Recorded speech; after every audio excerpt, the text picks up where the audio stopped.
Hello friends, welcome to my YouTube channel Hatim Ali's Life. বন্ধুসকল আজি মই পুনৰ আপোনালোকৰ মাজলৈ উপস্থিত হলোহি। আজি মোৰ ডেলিভাৰী আছে নগাঁওলৈ।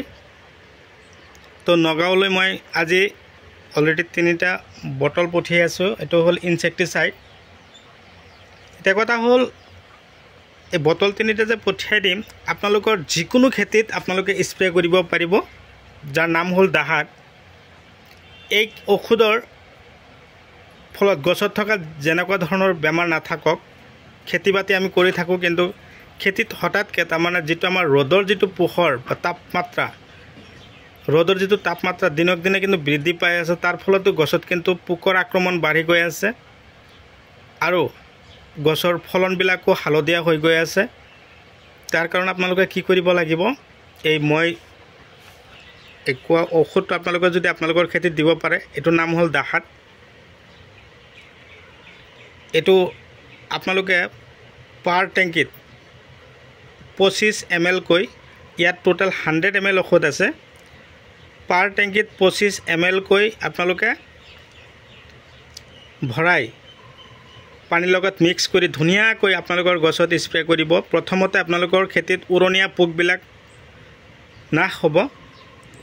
সেকেন্ড টাইম আপোনালোকৰ গছৰ আগবিলাকত সৰু সৰু এক ধৰণৰ ভেকুৰজনিত পোক থাকে, সেই পোকবিলাক নাশ হ'ব। তাৰ 3 নম্বৰ কাৰণটো হল খেতিত থকা যিবিলাক বৰল আছে, আমাৰ ফলনবিলাক ফুটা কৰে, হলে বিন্ধাই দিয়ে, তেতিয়া ফলনবিলাক হালধীয়া হৈ গেলি পচি যায়। হেতু ক্ষেত্ৰতো আপোনালোকে এটো এবাৰ স্প্ৰে কৰি চাব, আপোনালোকে 100% ৰিজাল্ট পাব। তো কথা হল এই দাহাত, এই ইনসেক্টিসাইড, এটোৰ আপোনালোকে যদি ৰিজাল্ট পাব বিচাৰিছে তেনেহলে আপোনালোকে খেতিত এবাৰ ইউজ কৰাৰ পিছত আপোনালোকে নিশ্চয় গম পাব। জলকীয়া, জিকা, ভোল, তাৰ পিছত কুন্দুলি, ভাতকেৰেলা, যিকোনো খেতিত আপোনালোকে যদি এই ধৰণৰ ঔষধ খেতিত দিব পাৰে, তো আপোনালোকৰ খেতিত এনেকুৱা ধৰণৰ সমস্যাৰো নাথাকিব।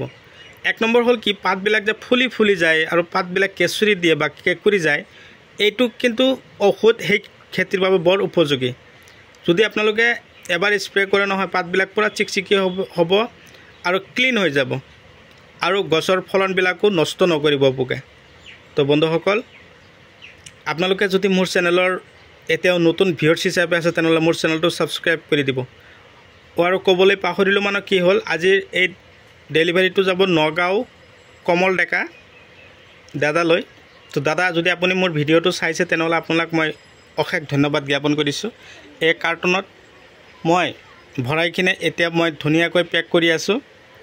পেক কৰি কিনে মই আজি গাড়ীত আহিবলৈ যাম বা কাউণ্টাৰত দি থৈ আহিম। তো আপুনি আজি নিশ্চয় আপোনাৰ হাতত পাব আৰু পোৱাৰ লগে লগে আবেলি সময়তে স্প্ৰে কৰিব।